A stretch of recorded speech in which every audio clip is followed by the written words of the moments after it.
The Theatre Royal, Drury Lane, is London's oldest theatre and arguably its most haunted. While many grand stages claim to have a resident ghost, Drury Lane boasts an entire company of spirits, the most famous being the legendary Man in Grey. The mystery of the Man in Grey is unique because, unlike most ghosts, his appearance is considered a sign of immense good fortune.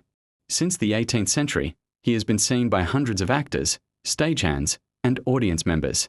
He is described as a gentleman wearing a long grey riding cloak, a powdered wig, and a tricorn hat, often carrying a sword. He doesn't scream or rattle chains. Instead, he calmly walks across the upper circle, passes through a solid wall, and vanishes.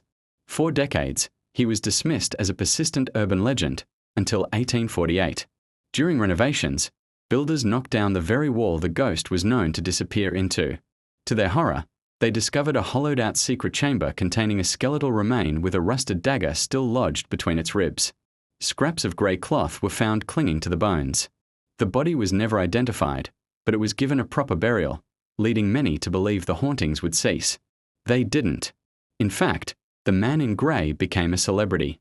He famously appeared to the entire cast of Oklahoma during a rehearsal in the 1940s.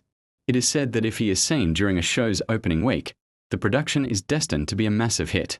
If he is absent, the show is doomed to fail. But the Man in Grey isn't alone. The theatre is also home to the spirit of Dan Leno, a famous Victorian comedian. Leno was known for his clog dancing, and even today, performers in the dressing rooms report hearing the rhythmic tap-tap-tap of wooden shoes on the floorboards when no one is there. Others have reported the sudden, overwhelming scent of lavender, Leno's favourite perfume, wafting through the wings just before a difficult scene. Then there is the pantomime ghost, a mischievous spirit that reportedly trips actors or pushes them from behind. Many believe this is the ghost of Joe Grimaldi, the father of modern clowning. Legend has it that Grimaldi was so devoted to the theatre that he asked to be buried nearby so he could keep an eye on the business. Some actors have felt invisible hands guiding them into the correct position on stage when they've forgotten their marks. The Drury Lane mystery remains a beautiful contradiction, a place where the dead don't just haunt the living, but seemingly mentor them.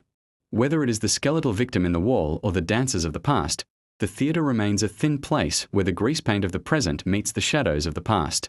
To this day, no actor at Drury Lane feels truly successful until they've caught a glimpse of the Man in Grey watching from the shadows of the upper circle.